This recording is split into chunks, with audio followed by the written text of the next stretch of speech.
Clint Eastwood walks into a luxury hotel, expecting a quiet stay, but the manager refuses to give him a room, mocking him in front of everyone. What Clint does next not only shocks the entire lobby, but leaves the manager speechless and the guests applauding. You won't believe how this unfolds. Before we continue, let us know where you're watching from. And if you enjoy heartwarming stories like this, make sure to subscribe because tomorrow we've got another story you won't want to miss. It was late in the evening when Clint Eastwood stepped through the revolving doors of the Grand Meridian Hotel.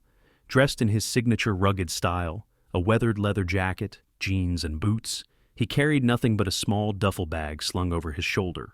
The lobby was bustling with activity, guests checking in, bellhops rushing around, and soft piano music playing in the background. Clint's presence didn't go unnoticed. A few guests did a double take, whispering to each other as he walked past. Some even pulled out their phones, but Clint, ever the stoic figure, didn't pay them any attention. He strode to the front desk with calm confidence, ready to book a room for the night. Behind the counter stood the hotel manager, a man in his mid-40s with a perfectly tailored suit and a sharp, almost smug expression. He was in the middle of chatting with a well-dressed couple when Clint approached, patiently waiting his turn. The manager glanced up, his eyes flickering with recognition. But instead of welcoming Clint, his lips curled into a faint smirk. "Can I help you?" he asked, his tone sharp, almost dismissive. "Yes," Clint said, his voice steady and low. "I'd like a room for the night." The manager raised an eyebrow, his eyes scanning Clint's attire. "I'm sorry, sir, but we're fully booked," he said, barely suppressing a condescending laugh. Clint glanced at the couple the manager had been speaking to, who were in the process of being handed their key cards. "Fully booked, huh?" Clint said quietly, his gaze returning to the manager. "That's right," the manager replied, crossing his arms. "We have no availability." The conversation caught the attention of nearby guests. Their curiosity piqued. One man leaned toward his wife, whispering, "Isn't that Clint Eastwood? Why aren't they giving him a room?" But Clint remained calm, his piercing eyes locking onto the manager. "I see," he said simply. "You're sure about that?" The manager straightened, his smirk growing. "Positive."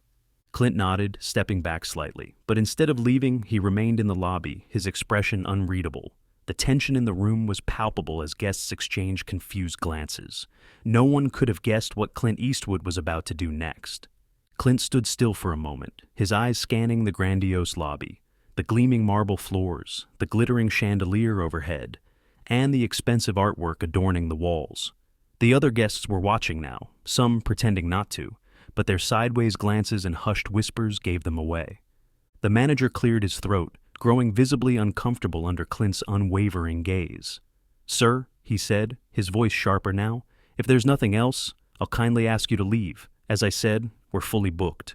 Clint didn't move. Instead, he tilted his head slightly and gave the faintest of smirks. "Fully booked, huh?" he said again, his tone calm but edged with something else, something that made the manager falter. "Yes, that's what I said," the manager snapped, his frustration spilling out. "Now, if you'll excuse me, I have other guests to attend to." But Clint still didn't leave. Instead, he took a step closer to the desk, his voice dropping just slightly. "You're the manager, aren't you?" The manager blinked, surprised by the question. "Yes, I am," he said proudly, puffing out his chest. "And I'm responsible for ensuring this hotel maintains its reputation, something we take very seriously." Clint nodded slowly, his eyes narrowing. "Good," he said, "because I'm about to put that reputation to the test." The room went completely silent. Guests who had been minding their own business just moments ago were now fully tuned in, their eyes darting between Clint and the manager. The tension was thick enough to cut with a knife. The manager forced a laugh, but it sounded hollow. "I don't know what you mean," he said, trying to maintain his composure. Clint didn't answer right away. Instead, he reached into his pocket and pulled out his phone. "You said you're fully booked," he said calmly, his fingers tapping across the screen. "So, I guess I'll just have to check that for myself." "What are you doing?" the manager asked, his voice tinged with unease. Clint didn't respond. He held up his phone for everyone to see. The Grand Meridian Hotel's booking website was open, and to the manager's horror, there were multiple rooms available for the night. A murmur rippled through the crowd as guests craned their necks to see the screen. The manager's face turned bright red, his smug demeanor crumbling in an instant. "Well," Clint said, his voice cutting through the silence like a blade, "looks like there are rooms available after all." The manager stammered, struggling to find the right words. That must be a mistake," he said, his voice faltering. Clint raised an eyebrow. "A mistake, huh?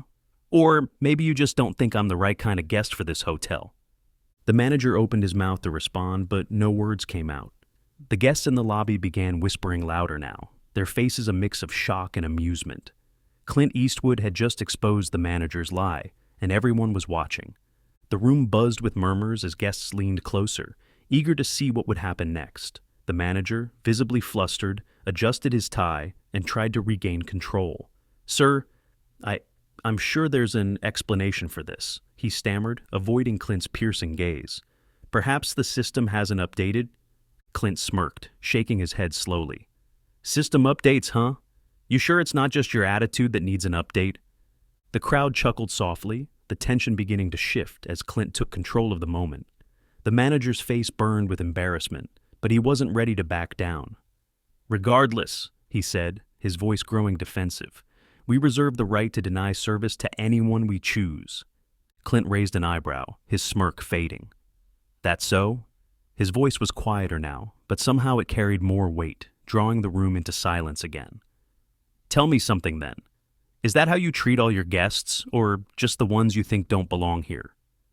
The manager froze, his mouth opening and closing like a fish out of water. He glanced around the lobby, realizing too late that every pair of eyes was locked on him. A few guests were recording the scene on their phones, their cameras pointed squarely at his face. Clint stepped closer, his boots clicking against the marble floor. "You see," he continued, his tone measured but firm, "I've been around long enough to know how these things work. You don't like the way I look, so you assume I don't belong. But here's the thing. You don't get to decide my worth."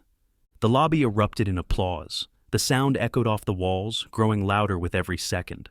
Clint stood tall, his calm demeanor unshaken, while the manager's face turned pale. He tried to speak, but the applause drowned out his words. Finally, Clint held up a hand, and the room fell silent once more.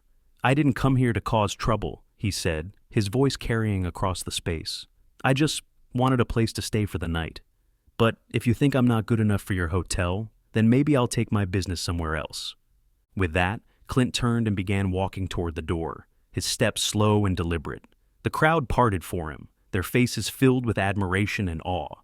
But just as he reached the exit, he paused. The entire lobby seemed to hold its breath as Clint turned back, his sharp gaze landing on the manager. "One more thing," he said, his voice steady. "You might want to think about how you treat people. Respect isn't just about policies and rules, it's about decency. And if you can't figure that out, you've got no business running a place like this." The applause started again, louder this time. Clint tipped his hat to the crowd, then pushed the door open and disappeared into the night.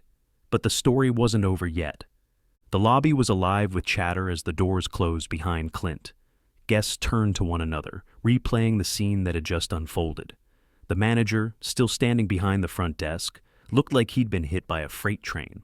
His perfectly polished composure had crumbled, leaving him red-faced and visibly shaken.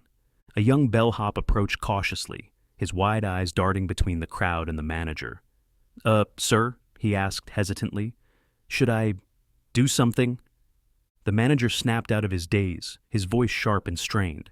"Get back to work," he barked, but the words didn't carry the same authority they had before. The bellhop nodded quickly and scurried off, though it was clear the entire staff had witnessed the humiliating encounter. Meanwhile, several guests gathered near the front desk, their faces a mix of amusement and frustration. One man in a tailored suit shook his head, his voice loud enough for the manager to hear.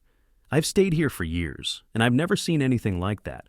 If that's how you treat people, maybe I need to find a new hotel."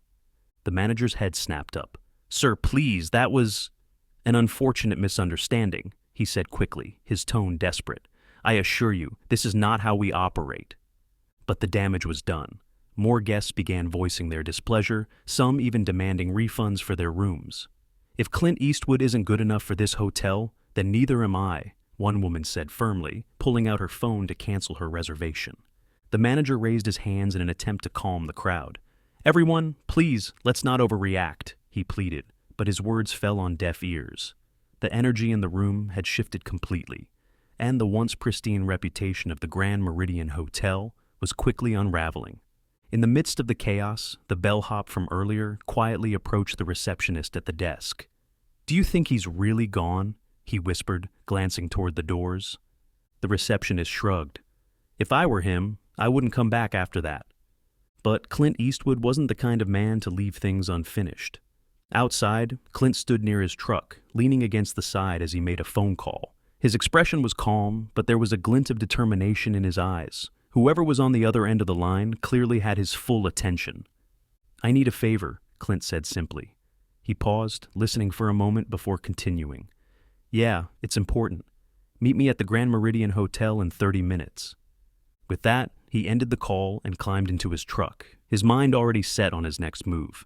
Inside the hotel, no one knew what was coming, but by the time Clint returned, the entire lobby would be in for another shock. Exactly 30 minutes later, the glass doors of the Grand Meridian Hotel swung open, and Clint Eastwood walked back in. This time, he wasn't alone. Behind him followed two sharply dressed men and a woman carrying a leather briefcase. Their presence was commanding, their movements precise. It was clear they weren't just casual visitors. They were here on a mission. Clint strode to the center of the lobby, his boots clicking against the marble floor, and paused. The murmurs started immediately. Guests who had stayed to watch the fallout from earlier craned their necks, their eyes flickering between Clint and the manager, who was now visibly sweating behind the front desk. "What's going on?" someone whispered. "I don't know, but it looks serious," another replied. Clint's sharp gaze scanned the room before landing on the manager. For a brief moment, the entire lobby seemed to hold its breath. Clint gestured for the woman with the briefcase to step forward. "This," Clint said, his voice calm but cutting, "is my team, and they're here to make sure that what happened tonight doesn't happen again." The woman opened her briefcase, pulling out a stack of neatly printed papers. She stepped up to the front desk and placed the documents in front of the manager. "These," she said firmly, "are purchase agreements." The manager blinked, his mouth opening and closing as he stared at the papers. Purchase agreements?" he stammered. Clint crossed his arms, his smirk returning. "That's right. I just bought this hotel." A collective gasp rippled through the lobby, followed by stunned silence. The guests, the staff, even the bellhop stood frozen, their eyes darting between Clint and the manager. The tension in the air was electric. The manager's face turned ashen. You can't be serious," he said, his voice shaking. "You can't just buy the hotel." Clint tilted his head slightly, his smirk widening. "You'd be surprised what a man can do when he's got a little determination. And the right connections." The woman with the briefcase leaned forward, her tone professional but firm. "The sale has already been approved by the owners. As of 30 minutes ago, Mr. Eastwood is the new majority shareholder of the Grand Meridian Hotel." The manager stumbled back a step, his hands gripping the edge of the counter. This can't be happening." "Oh, it's happening," Clint said, his voice steady. "And now that I own this place, I've got some changes to make, starting with you." The crowd erupted into whispers again, the energy in the room shifting dramatically. The manager's face turned beet red as Clint's words hung in the air. The manager's eyes darted around the lobby, desperately searching for some kind of escape, but there was none. Every guest, every staff member, and every camera phone in the room was fixed squarely on him. He cleared his throat, trying to muster what little composure he had left. "Mr. Eastwood," he began, forcing a strained smile, "surely we can work something out." Clint's smirk faded, replaced by a steely glare. "Work something out?" he repeated, his tone dangerously calm. "Like the way you worked out refusing me a room tonight? Or lying about your availability? Or embarrassing yourself in this hotel in front of everyone here?" The manager opened his mouth to respond, but Clint didn't give him the chance. "You've made it clear you think respect is optional," Clint continued, his voice rising just enough to command the room. "But let me make something clear. As long as I own this place, respect isn't optional, it's mandatory." The crowd broke into applause, their cheers echoing off the marble walls. The manager's face burned with humiliation, but Clint wasn't finished. "Effective immediately," Clint said, his tone firm. "You're relieved of your duties as manager of this hotel." The manager froze, his expression one of pure disbelief. "You're firing me?" he sputtered. Clint raised an eyebrow. "I think you fired yourself when you decided to treat people like they don't matter." The room erupted into applause again, this time louder and more sustained. Some guests even stood, clapping and cheering, as the manager stumbled back from the counter, his face pale. He turned toward the door, mumbling incoherently, before bolting out of the lobby without another word. As the applause died down, Clint turned to the staff, his expression softening. "Now," he said, his voice steady but kind, "I know not everyone here shares his attitude, so if you're ready to run this place the right way, with fairness and respect, then I'd be proud to work with you." The staff exchanged stunned glances before breaking into smiles and nodding. Even the young bellhop from earlier stepped forward, his voice trembling slightly. "We'd be honored, sir," he said. Clint nodded, his smirk returning. "Good, because we've got work to do." With the old manager gone, Clint wasted no time setting things in motion. Over the next few days, the Grand Meridian Hotel underwent a transformation, not just in policies, but in atmosphere. Clint personally met with the staff, listening to their concerns and ideas. For the first time in years, they felt valued and heard. One of the first changes Clint made was a simple yet profound one, a sign prominently displayed in the lobby that read, "Respect and kindness are not optional. At the Grand Meridian, they are our foundation." Guests noticed the difference almost immediately. Bellhops greeted everyone with warm smiles, front desk clerks went out of their way to assist, and the overall energy of the hotel shifted from cold and transactional to welcoming and vibrant. Word spread quickly, and soon bookings were pouring in. But Clint wasn't done. One evening, he gathered the staff in the grand ballroom to address them. The room buzzed with quiet anticipation as Clint stepped to the front, his commanding presence immediately silencing the chatter. "I bought this hotel," Clint began, his voice steady, "because I saw an opportunity, not just to turn a profit, but to make this place better. A place where everyone, no matter who they are, feels like they belong." The staff broke into quiet applause, but Clint held up a hand, signaling for silence. "But none of this works without you," he continued. "You're the heart and soul of this hotel, and it's your respect, your kindness, and your hard work that will make the Grand Meridian stand out. So, starting today, every one of you is empowered to do what's right, for each other and for our guests." The applause was louder this time, and Clint's sharp eyes scanned the room, making sure his words landed. "This isn't just about running a hotel," he added. "It's about setting an example, and I know we can do it, together." As the staff cheered, Clint stepped back, his smirk returning. He knew the road ahead wouldn't be easy, but he also knew they were ready for the challenge. The Grand Meridian Hotel was no longer just another luxury destination. It was a symbol of what could happen when respect and leadership came together. Weeks passed, and the Grand Meridian Hotel became the talk of the town. Guests raved about the new atmosphere, sharing stories of warm welcomes, thoughtful gestures, and a level of service that exceeded all expectations.